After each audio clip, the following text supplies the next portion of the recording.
আসসালামু আলাইকুম। আপনারা ইতিমধ্যে জানেন আমি পরীক্ষামূলকভাবে বসালে ধান হাঁটছি। আমার আশেপাশে কেউ যেহেতু ধান হাঁটছে তাই ধানে পোকাটাও একটু বেশি ধরবে, তাই আমি জমিতে ভালোভাবে স্প্রে করে দেবো ইনশাআল্লাহ। স্প্রে করার সময় মূল কাজটি হলো সেফটি ফার্স্ট, তাই আমি মাস্ক পরে ভালোভাবে ওষুধ মিক্স করে নেবো ইনশাআল্লাহ। ওষুধ যত ভালোভাবে মিক্স করে নেওয়া যায় ততই আমাদের ভালো। সবচেয়ে ভালো হয় একটা বোতলে ওষুধ ঢেলে তার ভেতর কিছুটা পানি দিয়ে বোতলটা বেশ কিছুক্ষণ ধরে ঝাঁকা। আমার জমি যেহেতু 28 শতক, তাই আমি 2 ঢোল পরিমাণ পানি দিয়ে ভালোভাবে স্প্রে করে দেবো ইনশাআল্লাহ। আমার ঢোল যেহেতু 20 লিটার পানি আটে, তাই আমার 2 ঢোল ওষুধ হলে হয়ে যাবে ইনশাআল্লাহ। আমি স্প্রে সন্ধ্যের কিছুটা সময় আগে করে থাকি যেন সারা রাতে ওষুধটা কাজে লাগে ইনশাআল্লাহ। স্প্রে করার আগে আমি জমিতে ভালোভাবে পানি দিয়ে নেবো, যাতে স্প্রে করার সময় যেগুলো ওষুধ পড়ে যায় সেগুলো আমার যেন একটা কাজে আসে। তাই আমি মূলত জমিতে পানি দিয়ে দিই, যাতে পড়ে যাওয়া ওষুধগুলো পানির সাথে মিশ হয়ে ধানের গোড়ায় যেগুলো পোকা থাকবে সেগুলো পোকা মারা যাবে ইনশাআল্লাহ। তাই আপনারা যখন ধানের জমিতে স্প্রে করবেন সবাই চেষ্টা করবেন জমিতে ভালোভাবে পানি দিয়ে তারপর স্প্রে করা।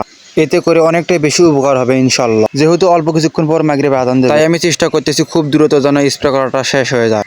তাই আমি এক দিক দিয়ে জমিতে পানি দিচ্ছি আর অপর সাইড দিয়ে স্প্রে করতেছি যেন খুব দ্রুত কাজটি শেষ হয়ে যায় ইনশাআল্লাহ। যারা আমার ফুল ভিডিওটা দেখলেন তাদেরকে অসংখ্য ধন্যবাদ। ফলো দিয়ে পাশে থাকবেন, ভালো থাকবেন, সুস্থ থাকবেন আর 5 ওয়াক্ত সালাত আদায় করবেন। আসসালামু আলাইকুম।